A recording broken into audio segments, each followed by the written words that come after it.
Hello, this is Craig Houston, and he made a video about this lady here, Councillor Soryia Siddique, Councillor for Glasgow Southside Central, who made a video referring to the Scottish political system and how she feels somewhat out of place there. I found Councillor Siddique's video, and so I'm going to play that to you. I didn't find Craig Houston's video about Councillor Siddique's video, which got him arrested. I have listened to several of Craig Houston's videos, and in none of them does he seem to be the sort of person who whips up hatred. I'm assuming he criticised Councillor Siddique's opinions about the way the Scottish system is currently structured, and because of that, it says here that Councillor Siddique faced a barrage of Islamophobic and racist hatred last week online.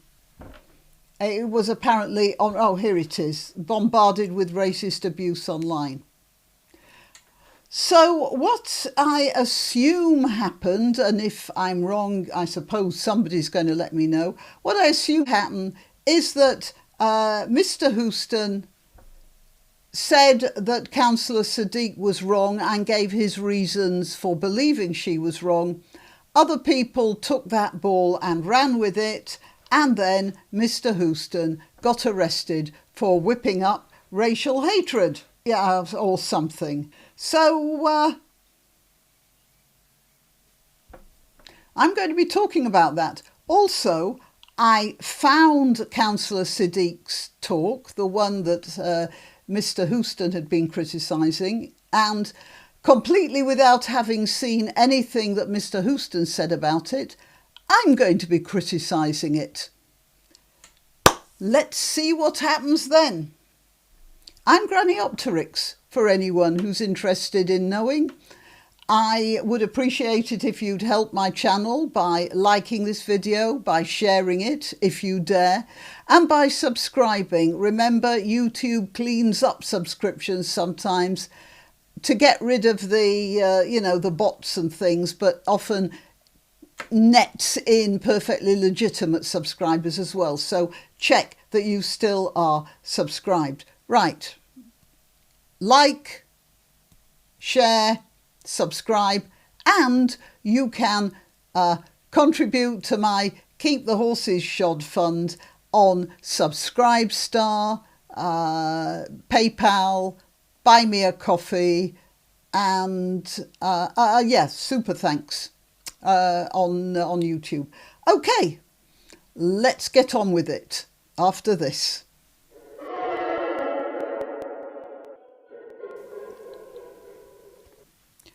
Okay, before I go any further, I want to make it absolutely clear.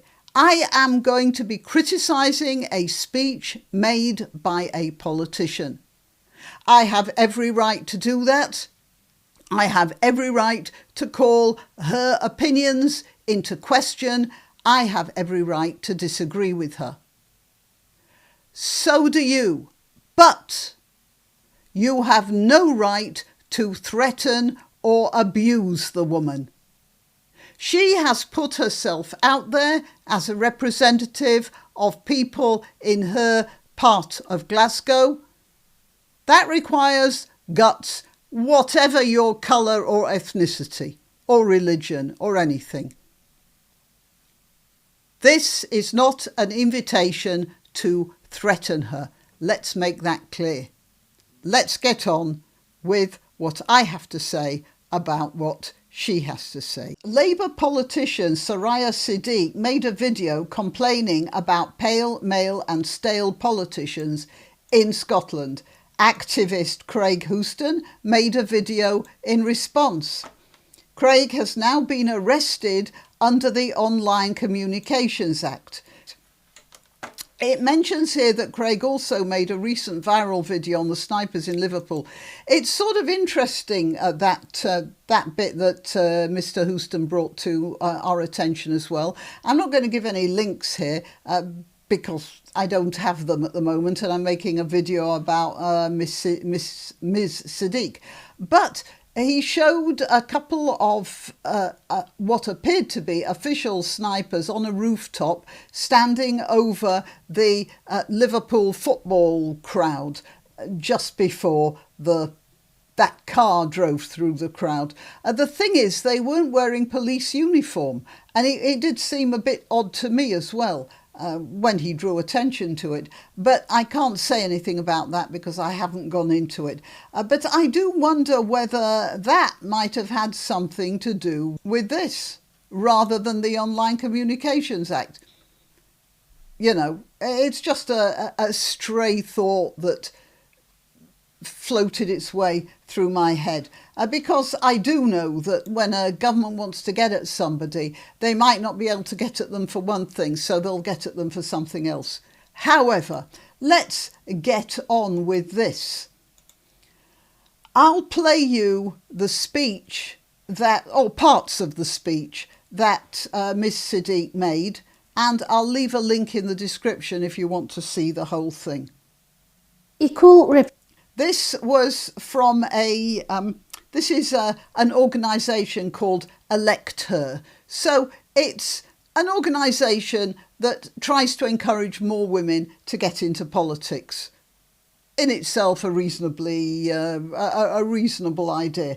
I'm the first woman in my family to go into university. Now, this is a point that occurred to me straight away. She is the first woman in her family to go to university. As a matter of fact, I was the first woman in my family to go to university. So we have something in common there. Of course, I'm not complaining about that.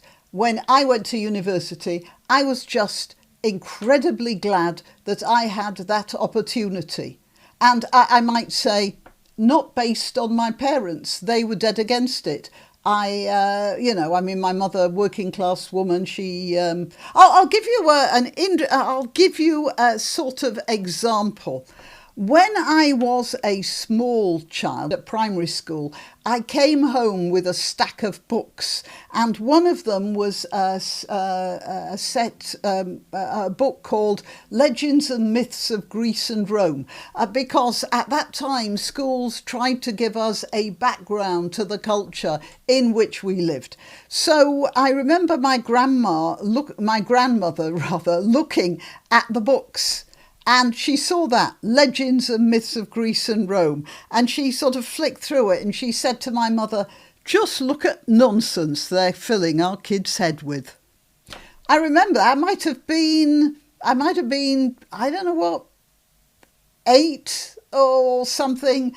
But it stuck in my memory how little my grandmother thought of such things. And that was basically the attitude she passed along to her daughter, my mother. So when I wanted to go to university, I had a lot of resistance, go to secretarial college, make eyes at your boss, and then you're set for life, that sort of thing. That's apart from anything else. So Miss Siddique is saying her parents were born and brought up in Pakistan, and there was no chance of a girl going to university from that culture. Then her parents came here to Britain, and as she grew up, she got that chance because of the Glaswegian educational system, or the Scottish educational system, and because she was moving around in a society where such opportunities were available to men and women. You would think from that she might be more enthusiastic about the culture that gave her that advantage. But no, apparently that's not quite good enough. While cognizant of the fact that she has had that opportunity, there seems to be a rather striking lack of well, I don't know what, gratitude? Maybe that's too strong a word, but I think you probably get my drift. All right, Parents were born and brought up in Pakistan.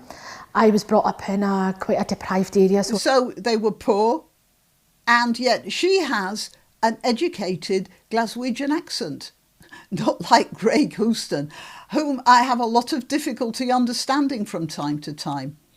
All right, in fact, she reminds me very much of the members of my family who are Scottish, living in Glasgow, strangely enough. Okay, so let's, what's the next one? 042. But Glasgow gave me so much. I went on to university, achieved a PhD, I worked So she really has had the best. There have been problems, and she has had, oh, that doesn't look very nice. I don't like freezing, that's better. I don't like freezing people in uncomplimentary positions. That isn't really fair, is it? I don't like it when people do that in, say, thumbnail pictures as well. All right, so look, she got lots of opportunities, and she believes every Glaswegian should have those opportunities, and so do I. I think everyone should have those opportunities. Not that everyone would be capable of taking advantage of them, though. And we shouldn't pretend that they are.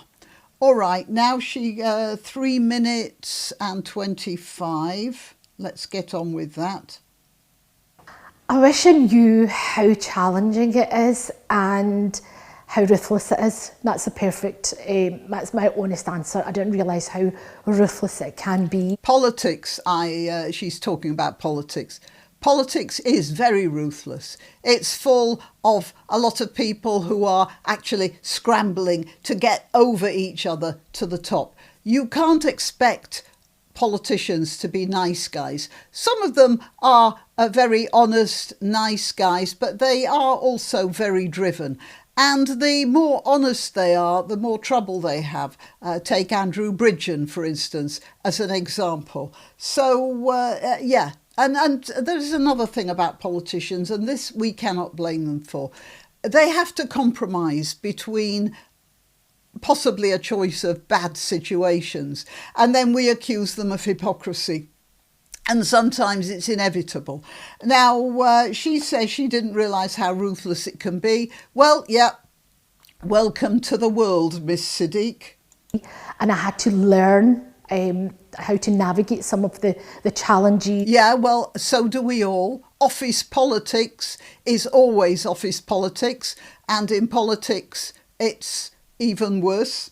It's proper politics. And the ruthlessness of the environment, but I'm still here. What surprised me? Yeah, you're still here because you're tough, or you're supposed to be tough, and you're supposed to just stick with it. Right, now there's this. About being a female representative is how pale, male and stale it is. Now, she said that with a nice expression on her face and I'm quite sure, not really all that, not really vicious or anything. She just said it. It's the thing. And she could say it. Now, if she'd have noticed a lot of, I don't know what, people of Nigerian or Afro-Caribbean descent in the council chamber there. And she said, well, I didn't realise there would be so many blacks here. Everyone justly would have been horrified by that. But she could say that about white people, and you could see absolutely without any sign of embarrassment or, delicate obfuscation or anything like that. It's just a thing, you can say that about white men. Now, and I'm just interrupting myself here because there's something occurred to me while I was editing the video. Those pale, stale and male men were running the system that gave Miss Siddique her education. Didn't they? OK, I'll get back to the rest of the video now. Look, politics tends to be dominated by men because they have more time.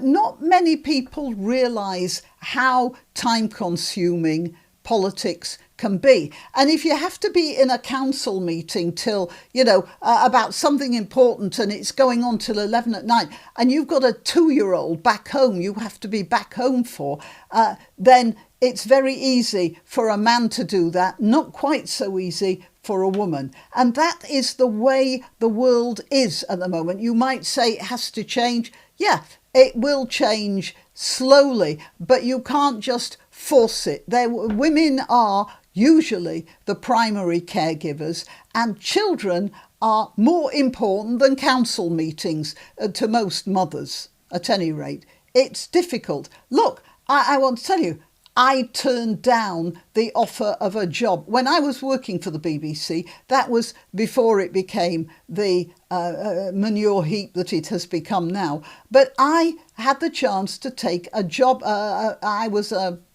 writer there. I had the chance for a more permanent job, and I turned it down because I had a 5-year-old at home. And when you have to get a programme ready for broadcast, you can't say, all right, I'm wrapping up now, I'm going home, I've got to pick up my 5-year-old from the kindergarten. You can't do that. You've got to get there with the editing and finish it. And I knew I couldn't do that, especially since my husband was so busy with his career. So I turned that job down. And listen, I'm not complaining. At the time, it was heartbreaking. Right now, I reckon whatever God there is up there was looking after me there, because I would have lost my soul along with everyone else who works for the BBC. But that's another point. I turned it down. And it's the same in politics. You're going to get more men because they have less family ties. You may say that's not good, but it's what real life is all about.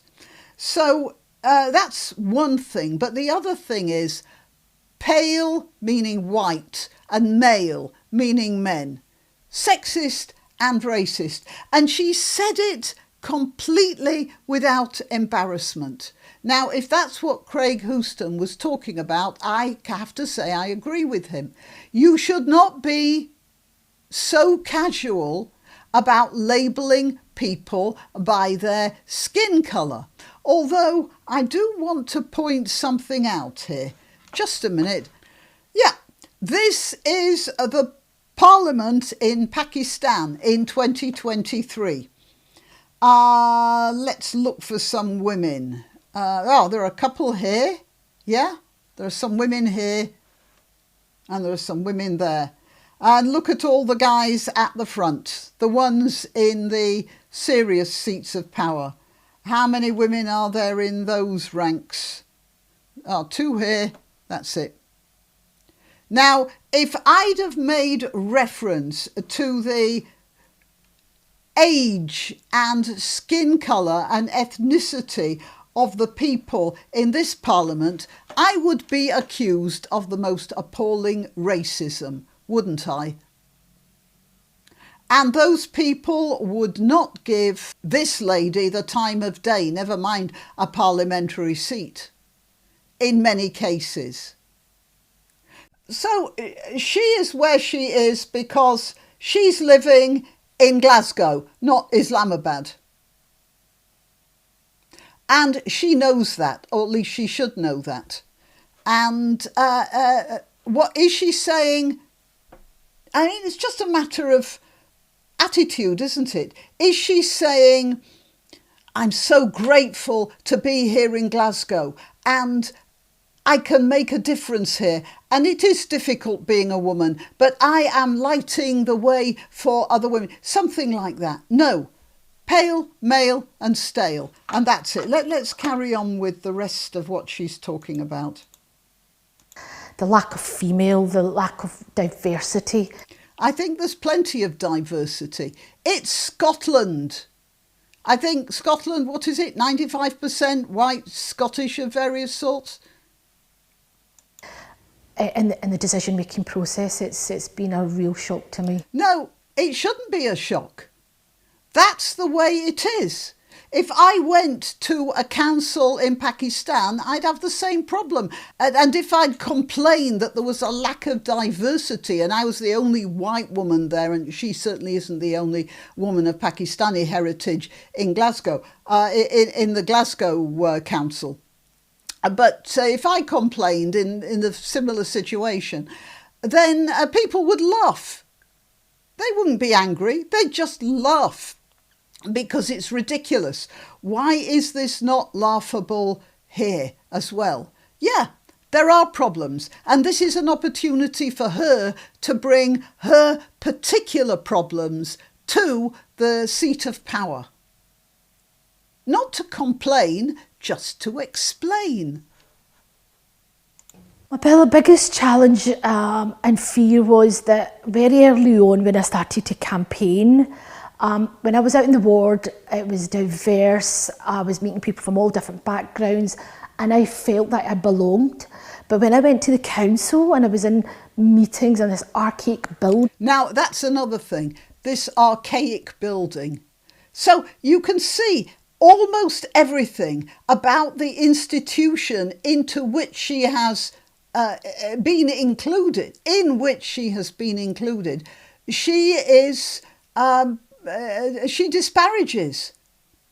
If I had a chance to be a councillor in one of those Victorian buildings with a lot of wonderful Victorian architecture, I'm assuming that that's the sort of building she's talking about, I would be filled with joy that I had become part of this institution. I wouldn't refer to it as archaic, I'd refer to it as beautiful, probably. I don't know, let's have just a minute. I'm going to break here. I'm just going to see if I can find Glasgow Council building. Oh, look at that. This is the Glasgow City Chambers, which has been the Glasgow Council's main building since 1996, apparently. It's gorgeous, and she refers to it as that archaic building. Let's see if there's anything else here. The interior, I suppose. This is the council chamber. I would regard it as the high spot of my life to be allowed to sit in one of those seats. The banqueting hall. Oh, it's beautiful.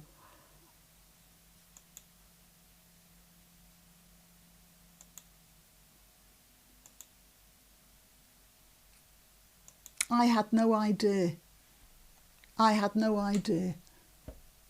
And she refers to that as this archaic building.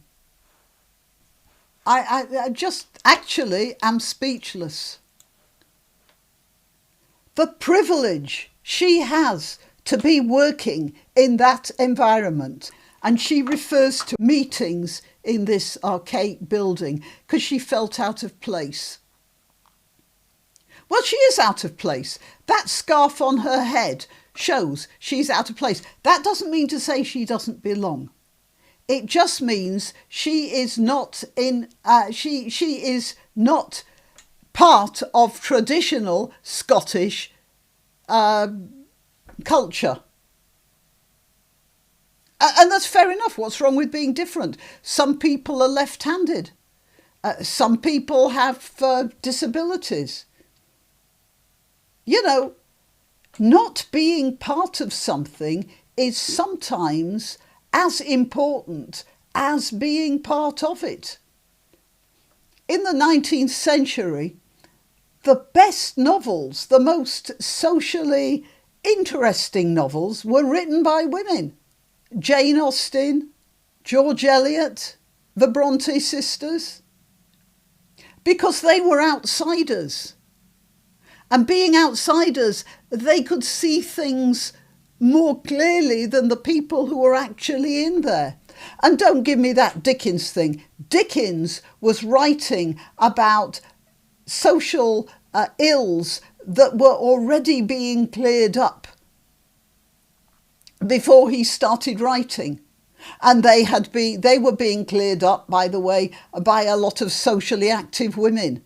People like Elizabeth Fry, for instance, the prison reformer. So, yeah, there is an advantage to being an outsider. But no, her idea is that everything should come to her. There is an ingratitude there. She seems like a very nice person, but a very genuinely concerned person. But I think she has the wrong attitude. I think there was imposter syndrome. Yeah, imposter syndrome, where people are doing things and they think, I don't belong here, I'm not good enough. That is well known. But it's something you have to overcome. You talk to people about it, you find what you know and what you don't know, and then you deal with the situation. Just because she feels a bit like an imposter, because she's surrounded by people of a different cultural background to herself in a beautiful Victorian building, doesn't mean to say that she's right and they're all wrong, does it now?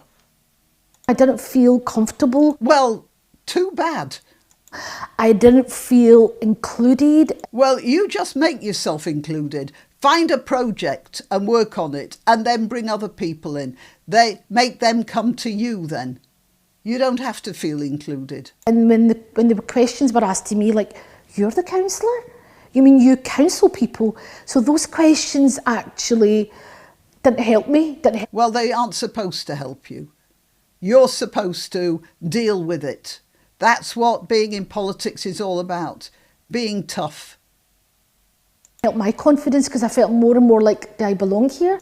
Well, as long as you feel like that, then you don't. This building doesn't feel inclusive. Oh, the building doesn't feel, for goodness sake. Ah, diddums. This building doesn't look like the area that I represent. Okay, so she represents, I suppose, a lower income area where the decorations aren't so hot. Does that mean that she has to have a working environment that's like that? The building that represents Glasgow, does that have to be down and out as well? And that was a challenge. No, it's not a challenge. It's a reality of life. That was a journey that I had to go through because there was lots of conversations with officers in the council to say, these are the challenges and these are the issues that I'm facing and that are being raised by the local communities that I represent, and taking their issues and their challenges. Now she's completely changed the subject now. I hope you notice she's talking about the people she represents, which is something else altogether. Okay, well, let's get back to my original picture. So I can understand Craig Houston being critical of what the lady was saying, because I felt critical too. I don't know if I've picked up the same arguments he had, but I'm quite sure that he wasn't insulting to the lady, because that's not his style. He's more likely to have been saying, this is Scotland, get over it. And because of that, a few people had a go at Miss Siddique, and they should be called if they were being really nasty or threatening violence to her. Yeah, but not Craig Houston. Only if he, like Ricky Jones, had made a throat-cutting gesture and said such people needed to be got rid of. That's a Labour councillor, Ricky Jones, Labour councillor for Kent, I believe. He has still not faced the law on that. But apparently Craig Houston, who almost certainly made perfectly reasonable and non-inciting comments, apparently the police got into action pretty quickly to deal with him. And that's why I wonder whether they were dealing with him for that, or whether they were dealing with him for that. Just a thought. All right, till next time. You can help my channel by subscribing and clicking the notification bell. That's quite important. And by sharing if you're so inclined. Links to my other channels and to donation methods are in the description. But the best way you can help is simply by clicking like and notify. Thank you.